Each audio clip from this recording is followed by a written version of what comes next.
everyone, to this second session on humanity and the environmental sciences. I'm your moderator, Dominic Halsmer. Thank you for coming, and thank you for being my peeps. My wife is reading a book right now called Find Your People. Anybody heard of that book? Well, thank you for being my people. For the last 10 or 15 years, I've realized how much ASA is a part of my people, my community. The first speaker today is Terry Gray, and he's speaking on terraforming the earth. Sounds like science fiction. I'm excited to hear about terraforming the earth, the biblical cultural mandate, and ecomodernism. So please welcome Terry Gray.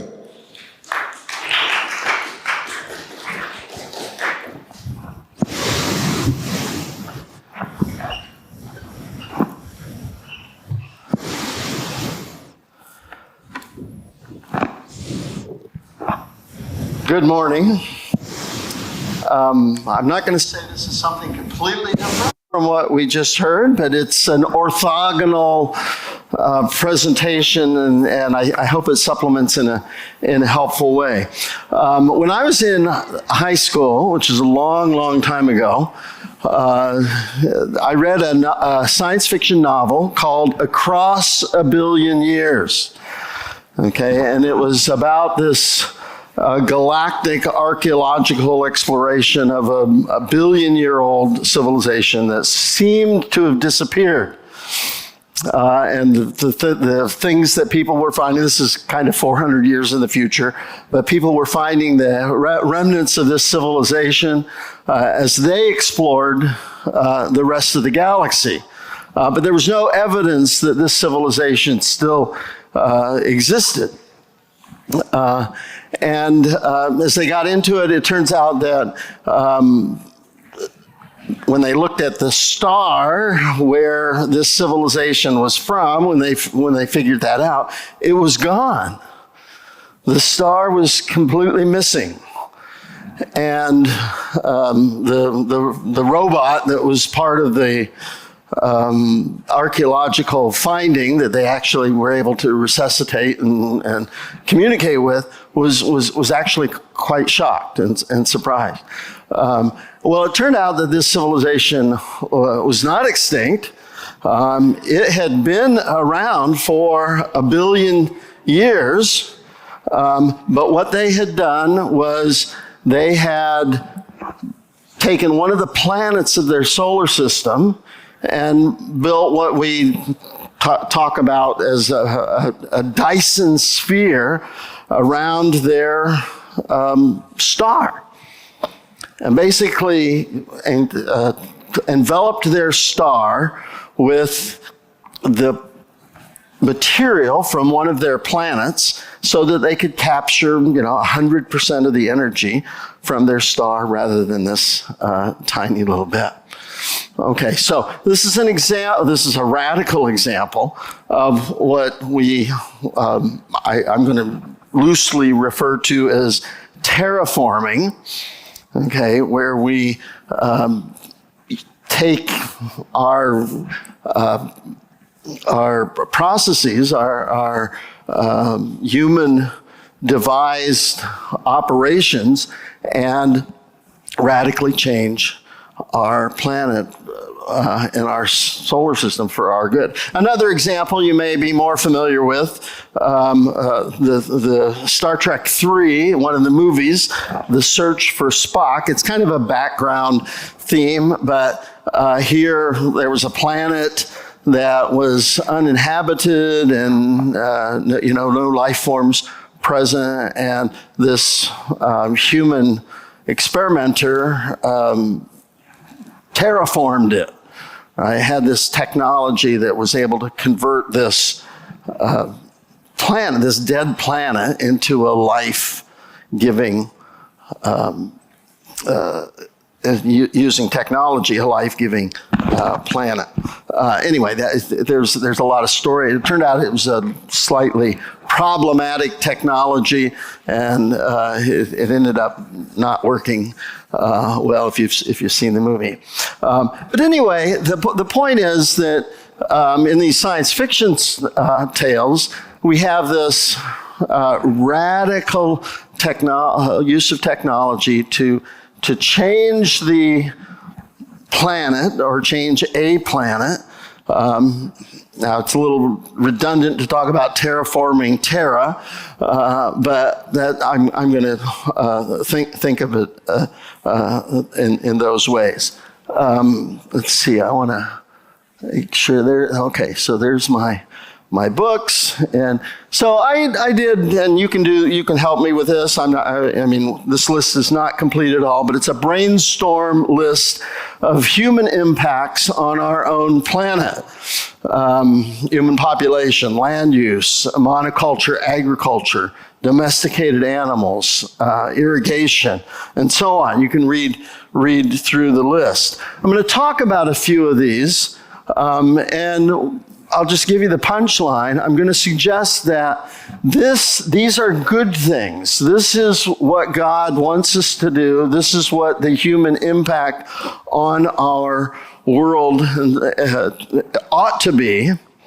On this list, there's one curiosity here that I want to just for fun point out. Horse-powered mobility.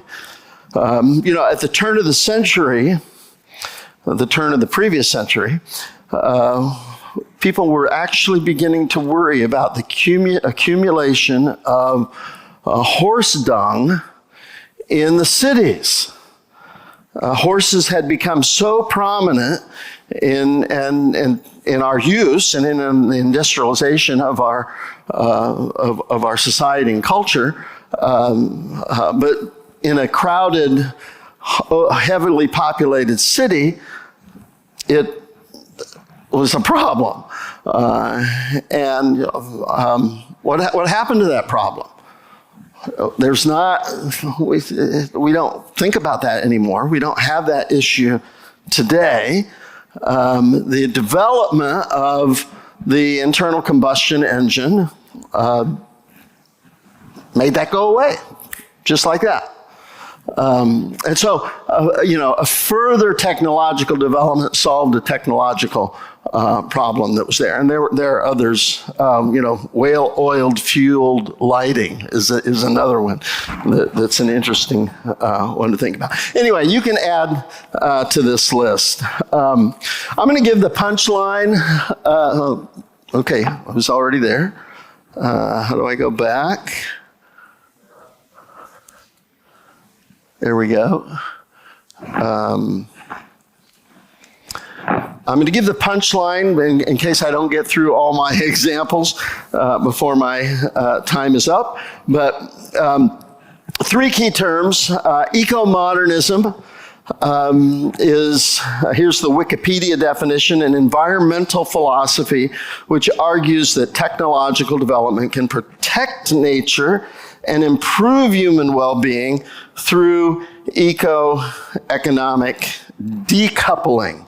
That is the separation of economic growth from environmental impacts. And the radical, the easiest way to think about that is to think about cities as being human-intense centers, but let's leave as much of nature untouched and unused as possible. Now, we still have to use a lot of it for agriculture to support the cities, but we're going to see that distinction between them. So this is I think a high-tech version of environmentalism. Okay, and it's I think it's worthy of Christian consideration.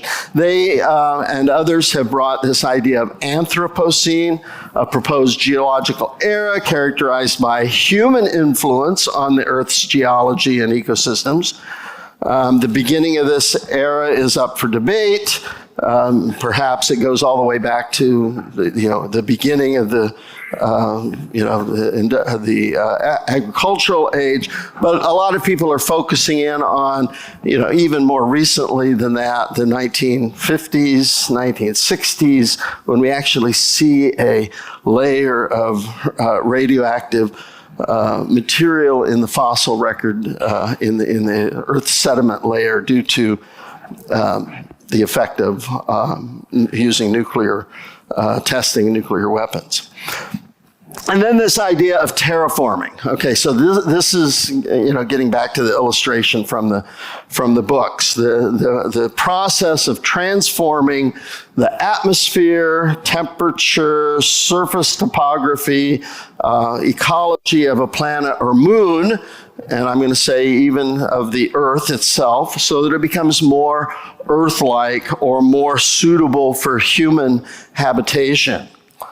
Okay, so, terraforming the Earth, that's a little redundant, but you get the idea.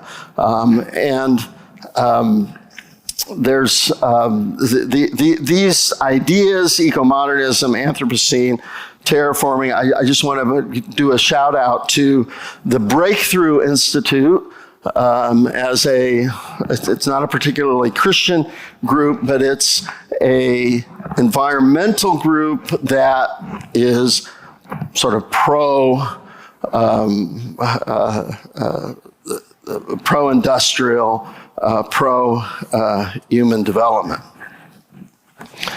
Okay, so I'm just going to go through a few examples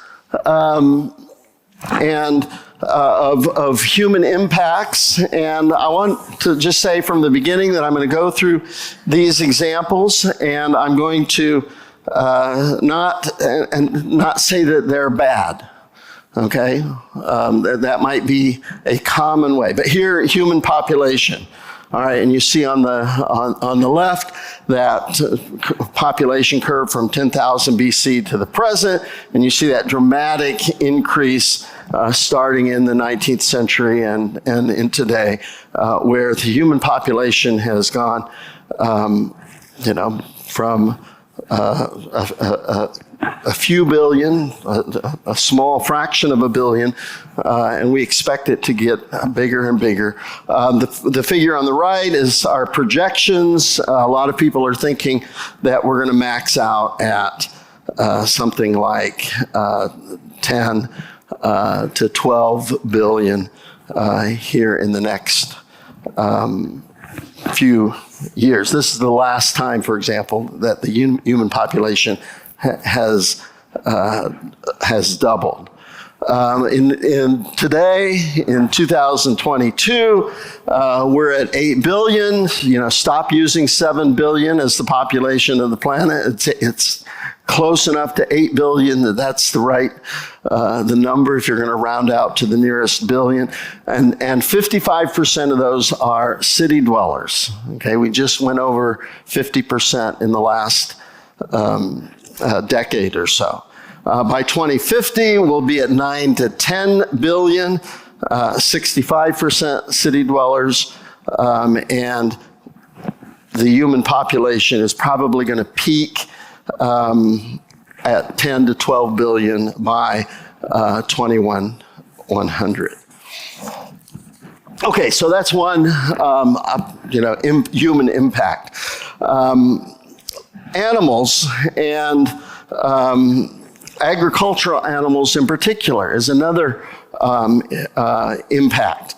If we count body mass of mammals, 36% of mammal body mass are human beings.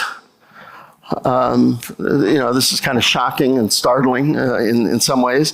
60% are domesticated agricultural animals.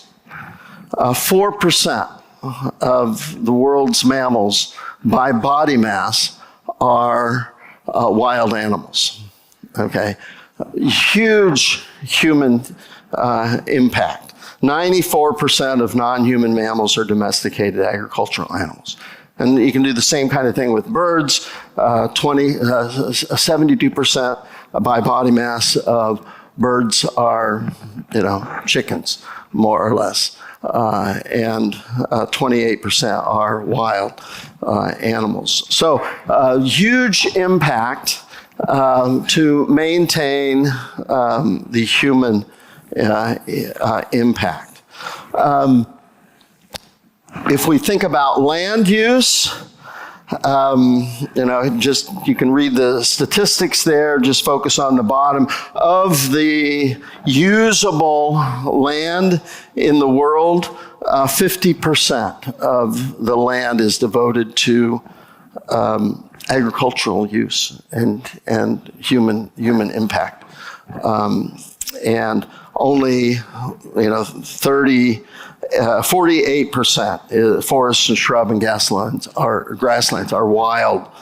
1% of the land in the world, of the usable land, is urban. So it's a pretty small footprint with respect to where human beings actually are. Okay, a few specific examples of human impact. Fertilizers and fixed nitrogen. Okay, the Haber-Bosch process. You might recognize the chemistry here. But by the end of the 19th century, there was a fear of our food and agricultural system collapsing because of the lack of fertilizer to grow things. And, Haber developed this process mostly to make wartime chemicals for bombs and munitions and so on. But the good side of it was that we could make fertilizer. We could make, and it transformed the agricultural world, and it, was the full impacts were seen in the 60s, 70s, and 80s, where there really is enough food for everybody on the planet because of the use of these industrial fertilizers. An interesting statistic here: 50 to 70% of nitrogen in your body comes from this chemical process, the Haber-Bosch process.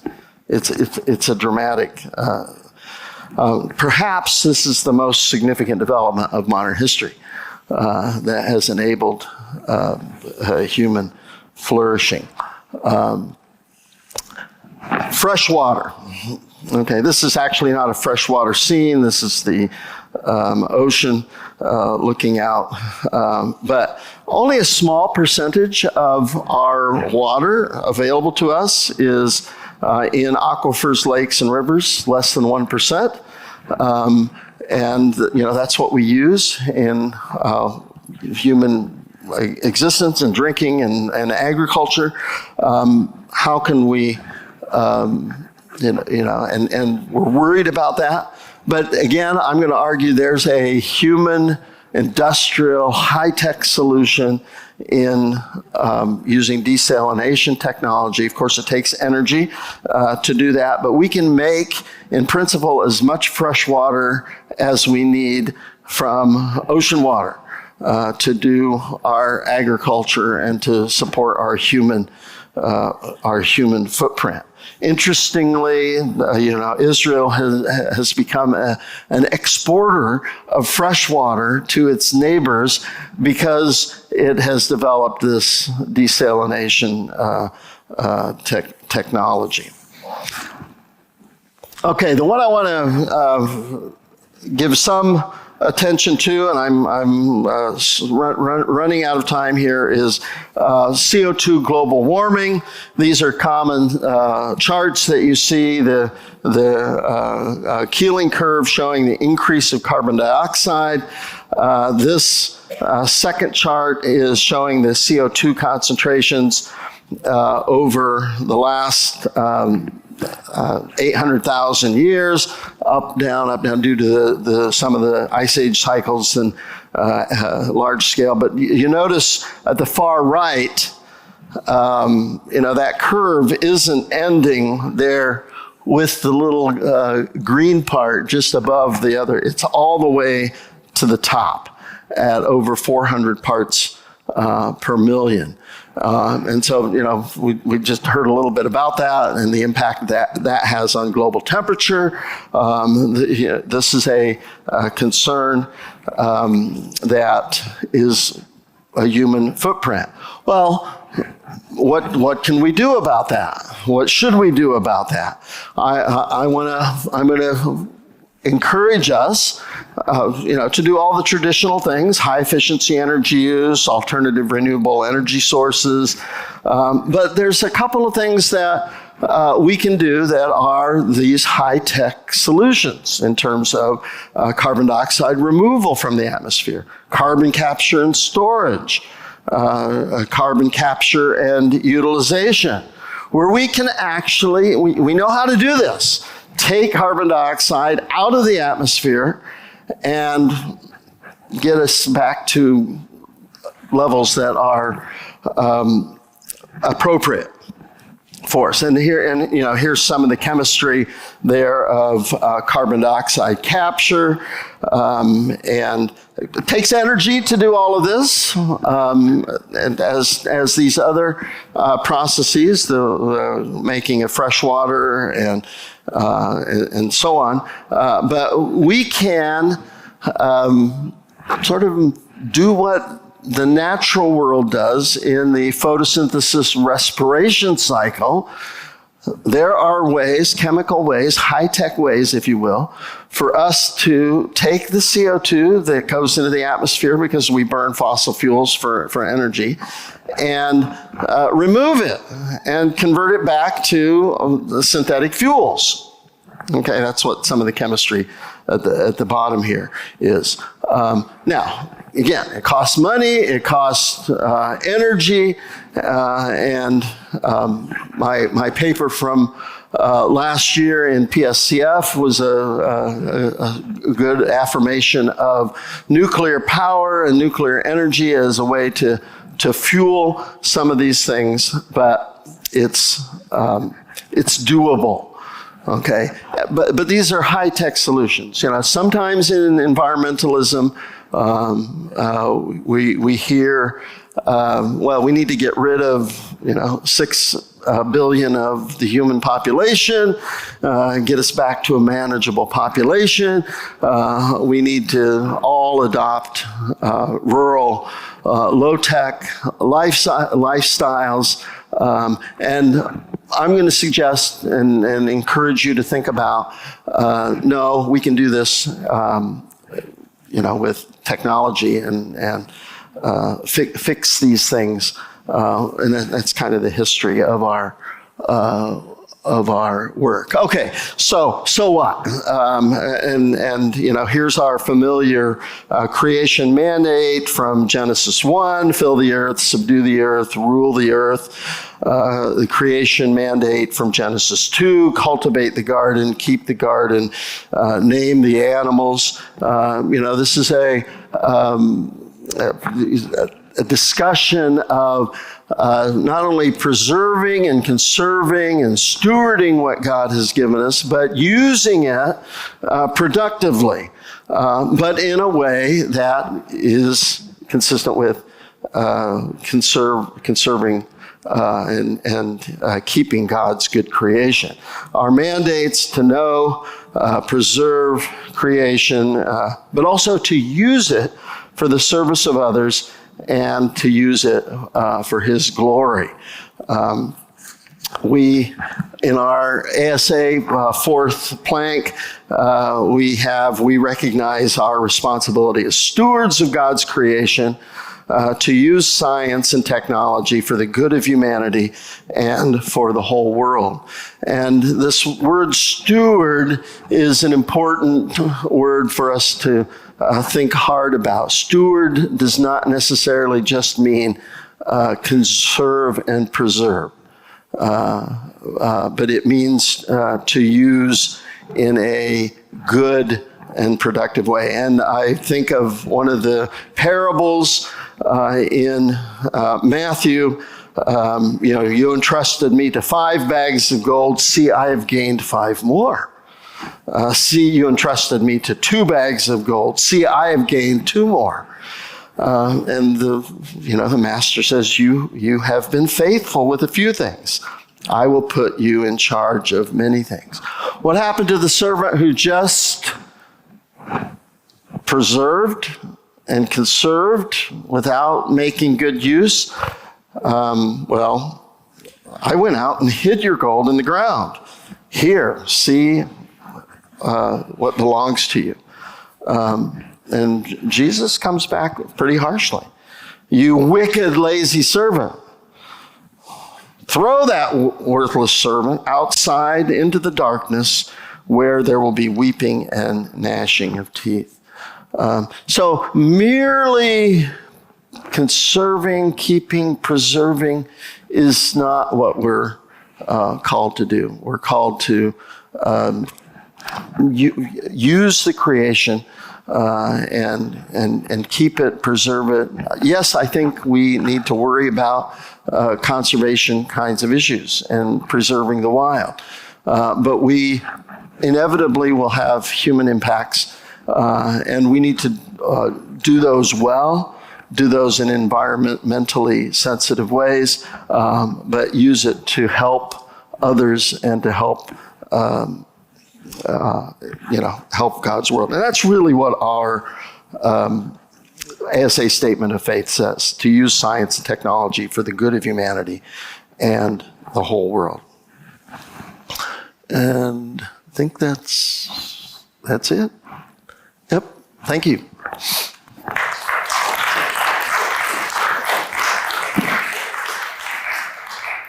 Any questions?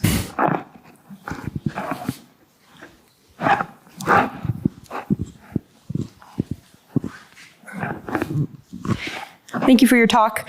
I had a question about the carbon capture technology. My understanding of this is that you mentioned the amount of energy and how expensive it would be to implement this.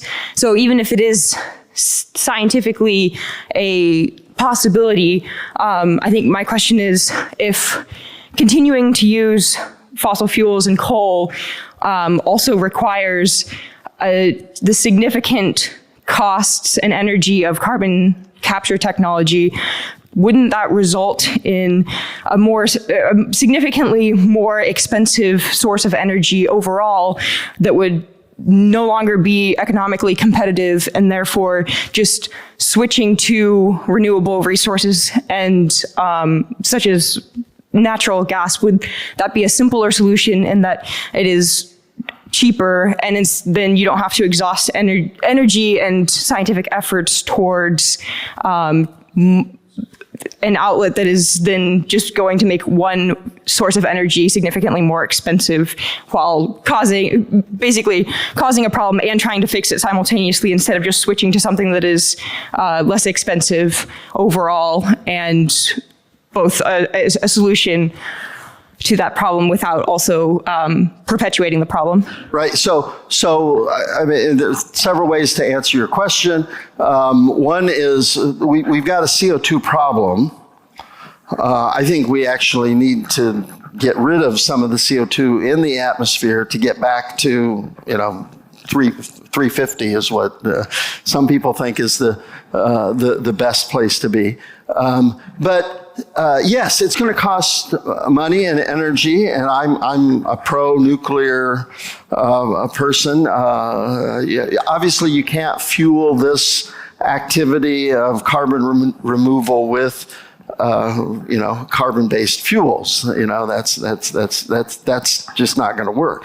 But if you bring it from renewables or nuclear power, there are places where logistically using fossil fuels and liquid fuels it makes sense. And it would be nice to have sustainable options for that. And carbon capture technologies is a way to do that. But carbon capture technologies are also going to be the way to fix the problem that we have introduced in the past 100 years. Terry, thanks. Great talk. Do you have any specific suggestions for carbon sequestration? I've heard talk about trying to put carbon in concrete, because there's a fair bit of carbon there already, and using our anthropogenic carbon to put into concrete. Any progress on that or other specifics? Yeah, I mean, there's a lot of places to be thinking about this, and I think there's some chemical processes for once you take CO2 out of that. I mean, some people don't actually say convert it to anything. Let's just get CO2 out of the atmosphere and pump it back into the ground where the oil was that we used to that we pulled it out from. And just that's the sequestration side of things, and that would help solve some of the CO2 level problems. But I think I'm more open to a respiration photosynthesis model where we cycle through this, and then we don't have any necessity to use additional fossil fuels because we're regenerating fuel to use in environments where that is a feasible and more reasonable thing to do. Thank you, Terry. Very interesting talk. Let's thank our speaker, and we'll welcome our next one.